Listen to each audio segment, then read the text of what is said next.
The fight against fracking reached Albany on April 23rd, when over 1,500 protesters called for Governor Cuomo to invest in a more sustainable energy infrastructure.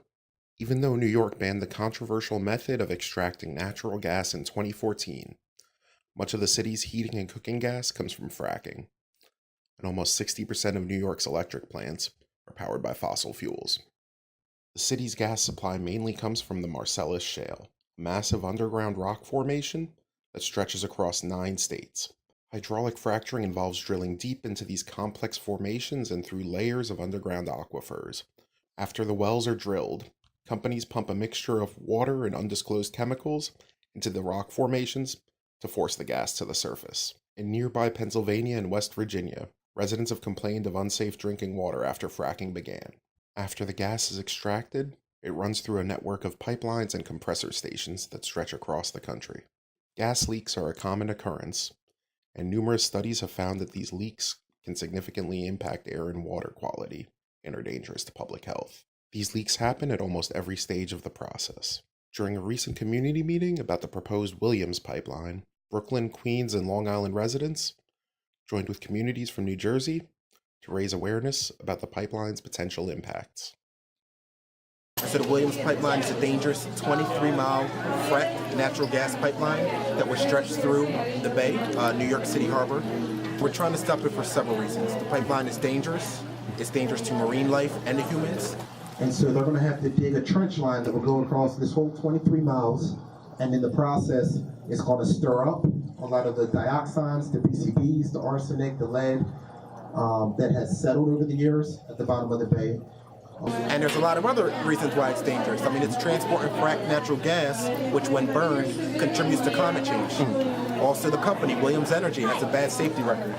And so there could be explosions or leaks.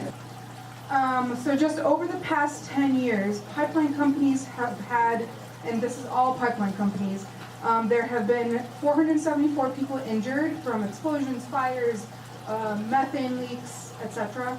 There have been 100 people that have died. That's both civilians, people working, first responders, employees, etc. There's been an increase in risky behavior. So as the shale gas boom has been happening over the past 10 years, these companies know that at the end of the day, we don't want this, so they're all just rushing forward to make as much money as quickly as possible and skipping lots of safety regulations that they could put in place. Not least, just the hundreds and thousands of tons of methane that are released are incredibly damaging both to our health and the respiratory disease that occur from it, and the fires that it's a highly flammable gas that could cause a lot more damage in the future. And then, especially if we're to go through water, then that's immediately poisoning the water.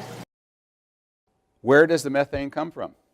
What you're seeing in this video in false color is the emission of large quantities of methane, natural gas, during the flowback period of a well that has just been hydraulically fractured, which over a short period of time is 100 times more potent than carbon dioxide as a climate change agent.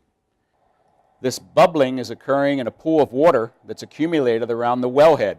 This is methane and perhaps other hydrocarbon gases leaking from outside the well and getting into the atmosphere. This graph shows that along many of the streets in Boston, the concentration of methane in the atmosphere is 10 to 15 times the background. Conclusion, the pipes are leaking. Since the meeting, New York's Department of Environmental Conservation denied Williams a key permit, putting a hold on the project due to serious concerns about the pipeline's environmental impact. Although the efforts of dedicated advocates have succeeded in this case, our neighboring states still face significant challenges.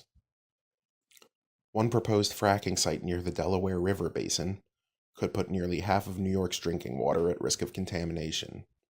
In Pennsylvania, over 9,000 complaints about contaminated water were filed after fracking became more widespread in 2004. As more research has been done into the long-term health impacts of fracking, communities across the country and across the world have united against the practice.